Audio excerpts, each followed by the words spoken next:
નમસ્કાર વિદ્યાર્થી મિત્રો, નોલેજ સાથી યુટ્યુબ ચેનલમાં આપ સૌનું સ્વાગત છે।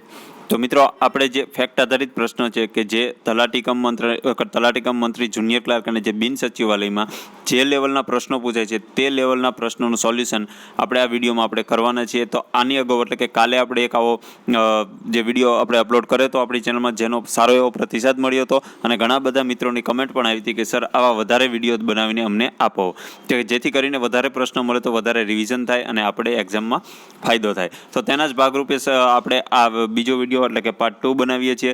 જો મિત્રો તમને આવા વિડીયો વધારે જોઈતા હોય તો અમારી આ ચેનલને સબસ્ક્રાઇબ કરીને બાજુમાં આવેલા બેલ આઇકન પર ક્લિક કરી દેશો, એટલે તમને રેગ્યુલર નોટિફિકેશન મળતું રહેશે, તમને રેગ્યુલર વિડીયો મળતા રહેશે। તો ચલો મિત્રો, આપણે વધારે ટાઈમ ન બગાડતા આજનો વિડીયો આપણે ચાલુ કરીએ।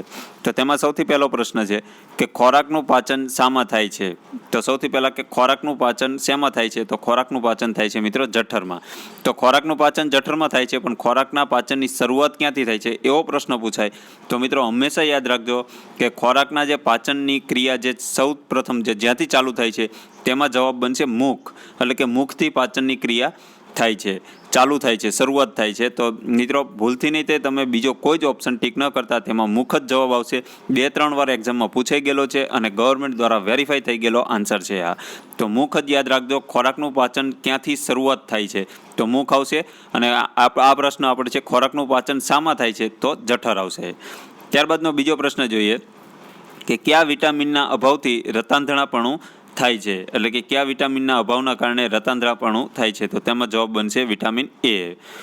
ત્યારબાદનો ત્રીજો પ્રશ્ન જોઈએ કે ધાતુને કાટ લાગવાની ક્રિયા માટે કયો વાયુ જવાબદાર છે, એટલે કે ધાતુને કાટ લાગે છે તો કયા વાયુના કારણે, એટલે કે કયો વાયુ જવાબદાર છે જેથી ધાતુને કાટ લાગે છે તો તેમાં જવાબ બનશે ઓક્સિજન વાયુ। ત્યારબાદનો ચોથો પ્રશ્ન જોઈએ કે રેડિયો તરંગો મોકલવા કયા સાધનનો ઉપયોગ થાય છે? તો રેડિયો તરંગો મોકલવા માટે ટ્રાન્સમીટરનો ઉપયોગ કરવામાં આવે છે। ત્યારબાદનો પ્રશ્ન જોઈએ ક્વેશ્ચન નંબર 5 કે વાતાવરણનો કયો વાયુ સૂર્યના પારજાંબલી કિરણોને અવરોધીને પૃથ્વી પર પહોંચતા રોકે છે? તો મિત્રો આ એકદમ ઇઝી ક્વેશ્ચન છે, તો તેમાં જવાબ બનશે ઓઝોન વાયુ। ત્યારબાદનો પ્રશ્ન જોઈએ કે પૃથ્વી ઉપર ઋતુઓ કયા કારણે થાય છે, એટલે કે પૃથ્વી ઉપર જે ઋતુઓ બદલાય છે તે ઋતુઓ શેના કારણે બદલાય છે તો તેમાં જવાબ બનશે પૃથ્વી સૂર્યની પ્રદક્ષિણા કરે છે તેટલા માટે, એટલે કે પૃથ્વી સૂર્યની જે પ્રદક્ષિણા કરે છે તેના હિસાબે આપણે ઋતુ પરિવર્તન થાય છે, એટલે કે ઋતુ બદલાતી રહે છે। ત્યારબાદનો પ્રશ્ન નંબર 7 જોઈએ કે ભારતીય ભાસ્કરાચાર્યએ પૃથ્વીની કઈ બાબતની સમજ આપી હતી તો તેમાં જવાબ આવશે ગુરુત્વાકર્ષણ। તો ગુરુત્વાકર્ષણની જે સમજ જે છે તે ભારતીય ભાસ્કરાચાર્યએ પૃથ્વીની જે ગુરુત્વાકર્ષણ છે તેની સમજ આપી હતી। ત્યારબાદનો 8મો પ્રશ્ન જોઈએ કે ભૂકંપ થવાનું મુખ્ય કારણ કયું છે? તો ભૂકંપ થવાનું મુખ્ય કારણ છે ભૂગર્ભમાં ચાલતી ભૂસંચલન પ્રક્રિયા। ત્યારબાદનો પ્રશ્ન નંબર 9 જોઈએ કે ભૂકંપ કેન્દ્રથી પૃથ્વીની સપાટી પરના સૌથી નજીકના સ્થળ કે કેન્દ્રને શું કહે છે? તો તેમાં જવાબ બનશે ભૂકંપ નિર્ગમન કેન્દ્ર। ત્યારબાદનો પ્રશ્ન નંબર 10 જોઈએ કે ભારતની કઈ શોધના કારણે વિશ્વના ગણિતશાસ્ત્રમાં ક્રાંતિકારી ફેરફારો થયા છે? તો તેમાં જવાબ આવશે શૂન્ય અને દશાંશ પદ્ધતિ। તો કે શૂન્ય અને દશાંશ પદ્ધતિની શોધ ક્યાં થઈ હતી તો તેમાં જવાબ આવશે ભારતમાં। ત્યારબાદનો 11મો પ્રશ્ન જોઈએ કે ધ્રુવ પ્રદેશો પર તાપમાન ખૂબ નીચું શેના કારણે રહે છે? તો તેમાં જવાબ બનશે સૂર્યના કિરણો ત્રાંસા પડવાથી। તો સૂર્યના કિરણો ત્રાંસા પડે તેથી ત્યાં તાપમાન ખૂબ જ નીચું રહે છે। ત્યારબાદનો પ્રશ્ન નંબર 12 જોઈએ કે નીચેનામાંથી વિટામિન ઈની ઉણપથી કયો રોગ થાય છે? તો વિટામિન ઈની ઉણપથી પાંડુ રોગ થાય છે। ત્યારબાદનો પ્રશ્ન નંબર 13 જોઈએ કે હવાનું દબાણ માપવા કયું સાધન ઉપયોગી છે? તો હવાનું દબાણ માપવા માટે બેરોમીટરનો ઉપયોગ કરવામાં આવે છે। ત્યારબાદ પ્રશ્ન નંબર 14 કે અવાજની ઝડપ કેટલી હોય છે? તો અવાજની ઝડપ હોય છે 330 મિલિસેકન્ડ। તો 330 મિલિસેકન્ડ અવાજની એટલી ઝડપ હોય છે। ત્યારબાદનો પ્રશ્ન નંબર 15 જોઈએ કે કોષ કેન્દ્રમાં કઈ અંગિકા જોવા મળે છે? તો કોષ કેન્દ્રમાં કઈ અંગિકા જોવા મળે તે અંગિકાનું નામ છે રંગસૂત્રો। ત્યારબાદ પ્રશ્ન નંબર 16 જોઈએ કે વનસ્પતિ પર સંગીતની અસર થાય છે તેવું શોધનાર કોણ? તો તેમાં જવાબ આવશે જગદીશચંદ્ર બોઝ। જગદીશચંદ્ર બોઝે એવું સંશોધન કર્યું છે કે વનસ્પતિ ઉપર સંગીતની અસર થાય છે। ત્યારબાદનો પ્રશ્ન નંબર 17 જોઈએ કે પેન્સિલ છોલવાનો સંચો કયા પ્રકારનું સાદું યંત્ર છે? તો તેમાં જવાબ આવશે ફાચર, એટલે કે ફાચર જે છે તે જે પેન્સિલ છોલવાનો જે સંચો છે તે ફાચર પ્રકારનું યંત્ર છે। પ્રશ્ન નંબર 18 જોઈએ કે ઓક્સિજન તત્વમાં પ્રોટોન અને ઇલેક્ટ્રોનની સંખ્યા કેટલી હોય છે? તો ઓક્સિજન તત્વમાં 8 પ્રોટોન અને 8 ઇલેક્ટ્રોન હોય છે, એટલે ટોટલ 16 હોય છે, 8 પ્રોટોન અને 8 ઇલેક્ટ્રોન. ત્યારબાદ પ્રશ્ન નંબર 19 જોઈએ કે શરીરમાં ફોસ્ફરસનું મહત્વ શું છે? તો તેમાં જવાબ છે હાડકાના ઘડતર માટે જરૂરી છે. તો હાડકાના જે મજબૂતાઈ અને ઘડતર માટે ફોસ્ફરસ મહત્વનું છે. ત્યારબાદ પ્રશ્ન નંબર 20 જોઈએ કે કયા પોષક તત્વોની ઉણપથી ગોઈટર થાય છે? તો તે પોષક તત્વનું નામ છે આયોડિન. તો આયોડિનની ઉણપથી ગોઈટર રોગ થાય છે. ત્યારબાદ પ્રશ્ન નંબર 21 કે હાઇડ્રોજન વાયુ માટે નીચેનામાંથી શું સાચું છે? તો હાઇડ્રોજન વાયુ દહનશીલ છે. તે તો એક આ વિધાન સાચું છે, એટલે કે આ ઓપ્શન સાચો છે. ત્યારબાદ પ્રશ્ન નંબર 22 જોઈએ હડકવાની રસીના શોધક કોણ છે? તો હડકવાની રસીના શોધકનું નામ છે લુઈ પાસ્વર. ત્યારબાદનો પ્રશ્ન જોઈએ 23મા નંબરનો કે સોડિયમની ઇલેક્ટ્રોન રચના કેવી છે? તો સોડિયમની ઇલેક્ટ્રોન રચના છે 2, 8 અને 1. આ જે સોડિયમની ઇલેક્ટ્રોન રચના છે. ત્યારબાદ પ્રશ્ન નંબર 24 જોઈએ કે નેત્રમણીનું કાર્ય શું છે? તો નેત્રમણીનું કાર્ય છે પ્રકાશના કિરણોનું વક્રીભવન કરી વસ્તુનું પ્રતિબિંબ નેત્રપટલ પર પાડવાનું. તો નેત્રમણીનું કાર્ય શું છે? ફરીવાર જોઈ લે કે પ્રકાશના કિરણોનું વક્રીભવન કરી વસ્તુનું પ્રતિબિંબ નેત્રપટલ પર પાડવાનું. ત્યારબાદ પ્રશ્ન નંબર 25 જોઈએ કે આજ્ઞામાં કયું વિશિષ્ટ ઉત્સેચક આવેલું હોય છે? તો આજ્ઞામાં કયું જે વિશિષ્ટ ઉત્સેચક છે તે ઉત્સેચકનું નામ છે લ્યુસિફેરેઝ. તો લ્યુસિફેરેઝ જે છે તે એક આજ્ઞામાં રહેલું એક વિશિષ્ટ ઉત્સેચક છે. ત્યારબાદ પ્રશ્ન નંબર 26 જોઈએ કે ઇન્સ્યુલિન શું છે? તો ઇન્સ્યુલિન એ એક હોર્મોન છે. ત્યારબાદ પ્રશ્ન નંબર 27 જોઈએ કે કરોડરજ્જુ ક્યાંથી ઉત્પન્ન થાય છે? તો કરોડરજ્જુ ઉત્પન્ન થાય છે લંબ મજ્જામાંથી. ત્યારબાદ પ્રશ્ન નંબર 28 કે પ્રકાશ વર્ષ એટલે શું? તો પ્રકાશ વર્ષ એટલે પ્રકાશના કિરણોએ એક વર્ષમાં કાપેલું અંતર. ત્યારબાદનો પ્રશ્ન છે ક્વેશ્ચન નંબર 29 કે મૃગ તારા જૂથ કયા સમયગાળા દરમિયાન આકાશમાં દેખાય છે? તો તે સમયગાળો છે ડિસેમ્બરથી ફેબ્રુઆરી. પ્રશ્ન નંબર 30 જોઈએ કે ઇલેક્ટ્રિક વાયરનું રહેણ કરવામાં કઈ મિશ્ર ધાતુ વપરાય છે? તો તે ધાતુનું નામ છે લેડ અને ટીન. ત્યારબાદ પ્રશ્ન નંબર 31 કે વાતાવરણમાં પરિવર્તન અને મોસમ સંબંધિત વિજ્ઞાનને શું કહે છે? તો તેમાં જવાબ આવશે મેટ્રિયોલોજી. ત્યારબાદ ક્વેશ્ચન નંબર 32 કેરોસીનમાં કેટલા સુધીના હાઇડ્રોકાર્બન હોય છે? તો તેમાં જવાબ આવશે C12 થી C15. ત્યારબાદ પ્રશ્ન નંબર 33 કે વનસ્પતિને પ્રકાશ સંશ્લેષણની ક્રિયા માટે શું જરૂરી છે? તો તેમાં જવાબ આવશે સ્ટાર્ચ. ક્વેશ્ચન નંબર 34 કે વૈજ્ઞાનિક પાવલોએ તેમના પ્રયોગો કયા પ્રાણી પર કર્યા હતા? તો તે પ્રાણીનું નામ છે કૂતરો. ક્વેશ્ચન નંબર 35 કે સૂર્યમાંથી આવતા પ્રકાશને શું કહેવાય છે? તો સૂર્યમાંથી આવતા પ્રકાશને અરોરા કહેવામાં આવે છે. ક્વેશ્ચન નંબર 36 કે અજારક શ્વસન તંત્ર માટે શું સાચું છે? તો તેમાં જવાબ આવશે તે ફક્ત કોષ રસમાં જ થાય છે. તો અજારક શ્વસન તંત્ર ખાલી ફક્ત ને ફક્ત કોષ રસમાં જ થાય છે.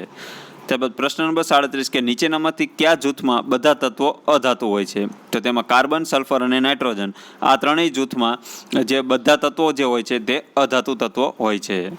ત્યારબાદ પ્રશ્ન નંબર 38 કે સૂર્યમંડળનો સૌથી વેગીલો ગ્રહ કયો છે? તો સૌથી ઝડપથી ફરતો અને સૌથી વેગીલો ગ્રહ છે બુધ ગ્રહ. ક્વેશ્ચન નંબર 39 કે 1729 નંબર કયા ગણિતશાસ્ત્રના નામ પરથી પ્રચલિત છે? તો તે ગણિતશાસ્ત્રનું નામ છે શ્રીનિવાસ રામાનુજન. ત્યારબાદ ક્વેશ્ચન નંબર 40 કે વાતાવરણમાં પરિવર્તન અને મોસમ સંબંધિત વિજ્ઞાનને શું કહેવામાં આવે છે? તો તેમાં જવાબ આવશે મેટ્રિયોલોજી. પ્રશ્ન નંબર 41 કે ન્યુમેસ્કી શું છે? તો ન્યુમેસ્કી શું છે? તો કે સિક્કાઓ અને ધાતુઓનો અભ્યાસ. તો સિક્કાઓ અને ધાતુઓનો અભ્યાસને ન્યુમેસ્ટિક કહેવામાં આવે છે. ત્યારબાદ પ્રશ્ન નંબર 42 કે પુખ્ત વ્યક્તિમાં રુધિરનું પ્રમાણ કેટલું હોય છે? તો પુખ્ત વ્યક્તિમાં રુધિરનું પ્રમાણ હોય છે 5 લીટર. પ્રશ્ન નંબર 43 કે 88 મિલીમીટર વરસાદ પડ્યો હોય તો કેટલા ઇંચ વરસાદ પડ્યો કહેવાય? તો તેમાં જવાબ આવશે 3.5 ઇંચ. તો 3.5 ઇંચ વરસાદ પડે તો તેને મિલીમીટરમાં કેટલો કહેવાય? તો કે 88 મિલીમીટર = 3.5 ઇંચ. પ્રશ્ન નંબર 44 કે માનવ શરીરનો કેટલો ભાગ પાણીનો હોય છે? તો 2/3 ભાગ પાણીનો હોય છે માનવ શરીરનો ભાગ. પ્રશ્ન નંબર 45 કે રોગ અને પ્રભાસીયોગમાં કયું ખોટું છે? તો રોગ અને પ્રભાસીયોગમાં જે ખોટું છે તે મધુપ્રેમ છે તે કિડનીમાં થાય છે તે ખોટું છે અને બાકીના ત્રણેય સાચા છે. ત્યારબાદ પ્રશ્ન નંબર 46 કે અચળ તાપમાનને દબાણ વધારતા પાણી તેની કઈ ભૌતિક અવસ્થામાં સૌથી વધારે દબનીય હોય છે? તો તેમાં જવાબ આવશે બાષ્પ.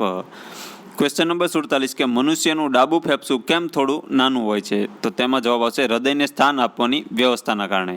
એટલે કે જે મનુષ્યનું જે ડાબું જે ફેફસું હોય છે તે જમણા ફેફસા કરતાં નાનું હોય છે, કારણ કે ત્યાં ડાબી સાઈડ હૃદયને સ્થાન આપેલું છે. તે વ્યવસ્થાના કારણે જમણા ફેફસા કરતાં ડાબું ફેફસું નાનું હોય છે. ત્યારબાદ પ્રશ્ન નંબર 48 કે મંગળ પર જીવનની શોધ માટે નાસા દ્વારા અવકાશમાં કયું યાન મોકલાયેલ હતું? તો તેમાં જવાબ આવશે ક્યુરિયોસિટી. તો ક્યુરિયોસિટી જે એક યાન છે જે મંગળ પર જીવન શક્ય છે તેની શોધ માટે નાસાએ મોકલેલું હતું. ક્વેશ્ચન નંબર 49 કે કઈ ગ્રંથિ હાડકાં અને પેશીના વિકાસ પર નિયંત્રણ કરે છે? તો તે ગ્રંથિનું નામ છે પિચ્યુટરી ગ્રંથિ. ક્વેશ્ચન નંબર 50 કે કયા જીવાણુના કારણે દૂધમાંથી દહીં બને છે? તો તેમાં જવાબ આવશે લેક્ટોબેસિલસ. તો લેક્ટોબેસિલસ જે જીવાણુ છે તેના કારણે દૂધમાંથી દહીં પરિવર્તન થાય છે.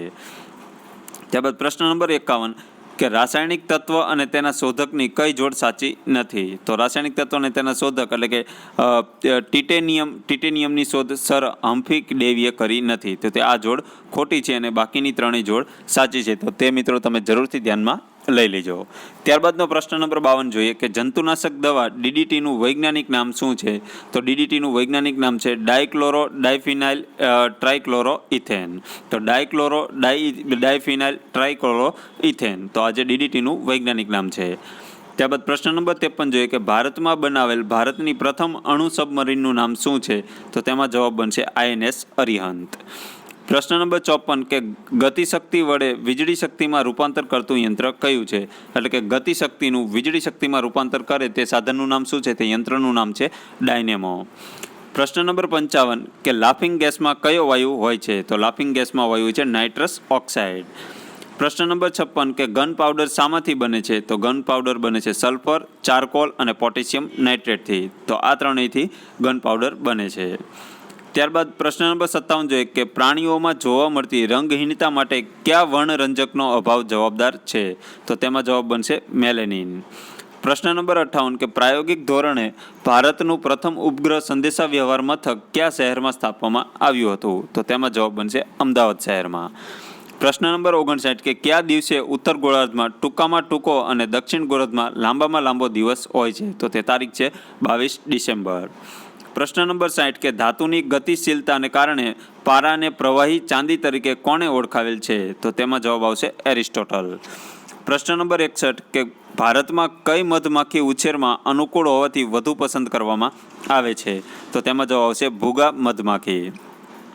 ક્વેશ્ચન નંબર 62 કે સુનામીની આગોતરી ચેતવણી આપતી સિસ્ટમને શું કહે છે? તો તેમાં જવાબ આવશે DART એટલે કે DART. પ્રશ્ન નંબર 63 કે એમોનિયમ સાયનેટને ગરમ કરીને યુરિયાના સંયોજન બનાવનાર કોણ હતા? તો તેમાં જવાબ આવશે ફ્રેડરિક વોલર. પ્રશ્ન નંબર 64 કે પૂંછડિયા તારા સાથે કયા ખગોળવિદનું નામ જોડાયેલું છે? તો તેમાં જવાબ આવશે મેઘનાદ સહાનું. પ્રશ્ન નંબર 65 કે વનસ્પતિની વૃદ્ધિ અનેક ગણી વધારીને દર્શાવતું ઉપકરણ અને તેના શોધક કોણ છે? તો વનસ્પતિની વૃદ્ધિ જે અનેક ગણી વધારીને દર્શાવે તે યંત્રનું એટલે કે ઉપકરણનું નામ છે કેસ્કોગ્રાફ અને તેના શોધકનું નામ છે જગદીશચંદ્ર બોઝ.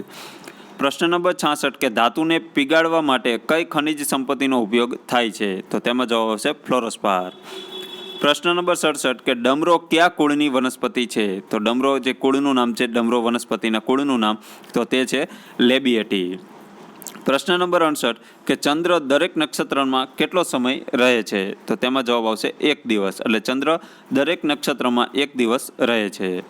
પ્રશ્ન નંબર 69 કે લીંબુ અને નારંગીમાં કયો એસિડ હોય છે? તો તેમાં જવાબ આવશે સાઇટ્રિક એસિડ. પ્રશ્ન નંબર 70 કે કયો પોષક પદાર્થ માનવ શરીરને શીઘ્ર ઉર્જા આપે છે? તો તે પોષકનું નામ છે કાર્બોહાઈડ્રેટ. ત્યારબાદનો પ્રશ્ન જોઈએ. પ્રશ્ન નંબર 71 કે રબરના વલ્કેનાઇઝેશનમાં કયું અધાતુ તત્વ ઉપયોગમાં લેવાય છે? તો તેમાં જવાબ આવશે સલ્ફર. ક્વેશ્ચન નંબર 72 કે વાઈફાઈના ધોરણે 802.n માં સંકેતો પહોંચાડવાના અંતરની મર્યાદા કેટલી હોય છે? તો તેમાં જવાબ આવશે 250 મીટર. પ્રશ્ન નંબર 73 કે આર્મસ્ટ્રોંગ તરફથી માસ્ટર ઓફ નાઇટ્રેટનું બિરુદ કોને પ્રાપ્ત થયું છે? તો માસ્ટર ઓફ નાઇટ્રેટનું બિરુદ પ્રાપ્ત છે ડૉક્ટર પ્રફુલ્લ ચંદ્ર રોયને.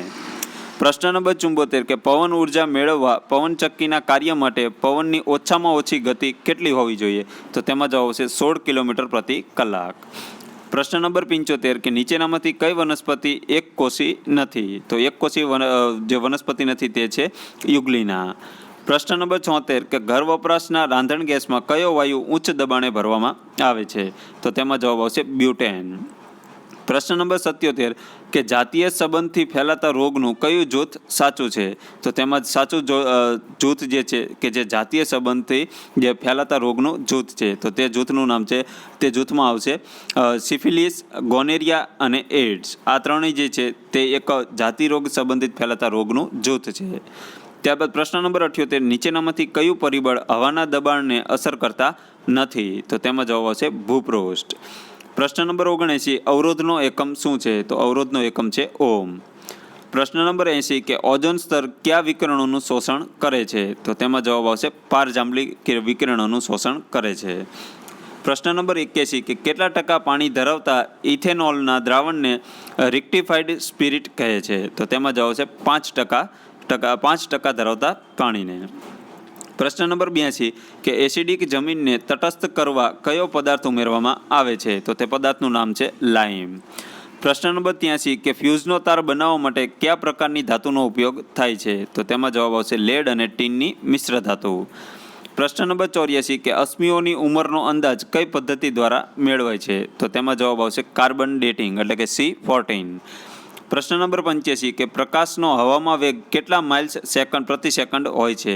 તો તેમાં જવાબ આવશે 1,86,000. તો કે 1,86,000 માઇલ્સ પ્રતિ સેકન્ડ 1,86,000 જે માઇલ્સ જે છે તે પ્રતિ સેકન્ડ હોય છે જે પ્રકાશનો હવામાં વેગ છે. ત્યારબાદ પ્રશ્ન નંબર 86 જોઈએ કે સામાન્ય રીતે અમેરિકા પોતાના સ્પેસ શટલનું ઉડ્ડયન કયા સ્પેસ સેન્ટર ઉપરથી કરે છે? તો તેમાં જવાબ આવશે કેનેડી. પ્રશ્ન નંબર 87 કે ક્ષેપકોમાંથી કર્ણકમાં રુધિરને પાછું આવતા અટકાવનાર વાલ્વ કયો છે? તો તેમાં જવાબ આવશે બી ને સી એટલે કે ત્રિદોલ વાલ્વ અને દ્વિદોલ વાલ્વ. આ બંને વાલ્વ જે છે તે ક્ષેપકોમાંથી કર્ણકમાં રુધિરને પાછું આવવા અટકાવે છે. પ્રશ્ન નંબર 88 નીચેનામાંથી કોનો વક્રીભવનાંક સૌથી વધુ હોય છે? તો તેમાં જવાબ આવશે હીરાનો. પ્રશ્ન નંબર 89 કે CRPનું પૂરું નામ આપો. તો CRPનું પૂરું નામ છે કેથોડ રે ટ્યુબ. તો મિત્રો કેથોડ રે ટ્યુબ જે છે તે CRPનું નહીં પણ અહીંયા ભૂલ છે, પ્રિન્ટિંગ મિસ્ટેક કે CRTનું પૂરું નામ જણાવો. તો અહીંયા પીની જગ્યાએ ટી આવશે તો તમે ખાસ ધ્યાનમાં લઈ લેજો કે CRTનું પૂરું નામ. તો CRTનું પૂરું નામ છે કેથોડ રે ટ્યુબ. પ્રશ્ન નંબર 90 જોઈએ કે ધાતુઓ ઓગાળવા માટે કયા ખનિજનો ઉપયોગ થાય છે? તો તેમાં જવાબ આવશે ફ્લોરોસ્પારનો. પ્રશ્ન નંબર 91 કે ડીઝલ એન્જિનની શોધ કયા વૈજ્ઞાનિકે કરી હતી? તો તેમાં જવાબ આવશે રુડોલ્ફ. પ્રશ્ન નંબર 92 કે અલ્ઝાઇમર રોગથી માનવ શરીરનું કયું અંગ અસર પામે છે? તો અલ્ઝાઇમર રોગ ક્યાં થાય છે? તો તે જે માનવ શરીરનું અંગ અસર પામે છે તે છે મગજ. પ્રશ્ન નંબર 93 કયા પ્રજીવની ઉણપથી વાંઝિયાપણું આવી શકે છે? તો તેમાં જવાબ જે પ્રજીવનું નામ છે ઈ. પ્રશ્ન નંબર 94 મવડાના તેલનો નીચેના પૈકી કઈ બાબત માટે ઉપયોગ નથી થતો? તો તેમાં જવાબ છે પશુ ખોરાક માટે અને ખોળ માટે આ મવડાના તેલનો ઉપયોગ થતો નથી. પ્રશ્ન નંબર 95 તમાકુમાં કયું ઝેરી તત્વ રહેલું છે? તો તેમાં જવાબ આવશે નિકોટીન. પ્રશ્ન નંબર 96 કે બેક્ટેરિયાનો નાશ કયો વાયુ કરે છે? તો તેમાં જવાબ આવશે ક્લોરિન. પ્રશ્ન નંબર 97 કે કયો ગ્રહ બીજા ગ્રહો કરતાં ઊંધી દિશામાં ધરીભ્રમણ કરે છે? તો તે ગ્રહનું નામ છે શુક્ર. પ્રશ્ન નંબર 98 કઈ માછલીઓમાં નર ઈંડાને મોઢામાં લઈને ફ્લિંતાન્ડોનો વિકાસ કરે છે? તો તેમાં જવાબ આવશે બિડાલ્મીન. પ્રશ્ન નંબર 99 કે લાઇ ડિટેક્ટરનું ટેકનિકલ નામ શું છે? તો લાઇ ડિટેક્ટરનું ટેકનિકલ નામ છે પોલીગ્રાફ. ત્યારબાદ આજના વિડીયોનો છેલ્લો પ્રશ્ન કે કયા મચ્છરો હાથી પગાના રોગના જંતુઓનો ફેલાવો કરે છે? તો તે મચ્છરનું નામ છે ક્યુલેક્સ ફર્ટિગન્સ. તો ક્યુલેક્સ જે ફર્ટિગન્સ જે છે તે એક મચ્છર છે, તે હાથીપગા રોગ જે થાય છે તેના જંતુઓનો ફેલાવો કરે છે. તો ફરીવાર મિત્રો આ જે મચ્છરનું નામ ફરી યાદ કરી લેજો કે ક્યુલેક્સ ફર્ટિગન્સ. તો મિત્રો આ આપણે જોયા આ વિજ્ઞાનના પ્રશ્નો, આપણે વિજ્ઞાનના 100 પ્રશ્ન જોયા કે આ લેવલના પ્રશ્નો હવે તલાટી અને બિન સચિવાલયમાં પૂછાઈ શકે છે. તો આવા પ્રશ્નોની મિત્રો વધારેમાં વધારે પ્રેક્ટિસ કરજો. અહીંયા આપણે 100 પ્રશ્ન આપેલા છે તો તમને અલગ અલગ મટીરિયલમાં તમને ઘણા બધા પ્રશ્નો જોવા મળશે. તો તેની વધારેમાં વધારે વાંચન અને પ્રેક્ટિસ કરશો એટલે તમને ઓટોમેટિક આવા પ્રશ્નો તમને યાદ રહેતા જશે. આ મિત્રો અને ગોખવાના નહીં, આને વાંચે જ રાખવાના અને વારંવાર રિપીટ તમે કરતા રહેશો એટલે ઓટોમેટિક તમને યાદ રહી જશે. તો મિત્રો જો આ વિડીયો તમને હેલ્પફુલ લાગ્યો હોય, આ પ્રશ્ન તમને હેલ્પફુલ લાગ્યો હોય તો આ વિડીયોને લાઇક અને શેર કરી અમને સપોર્ટ કરો. અને આવા બીજા વધારે વિડીયો મેળવવા માટે, અલગ અલગ સબ્જેક્ટના અલગ અલગ આવા 100 પ્રશ્નો મેળવવા માટે અમારી આ ચેનલને સબસ્ક્રાઇબ કરીને બાજુમાં આવેલા બેલ આઇકન પર ક્લિક કરી દેજો. તો ચલો મિત્રો, આ વિડીયો આપણે અહીંયા પૂરો કરીએ છીએ. જય હિન્દ, વંદે માતરમ.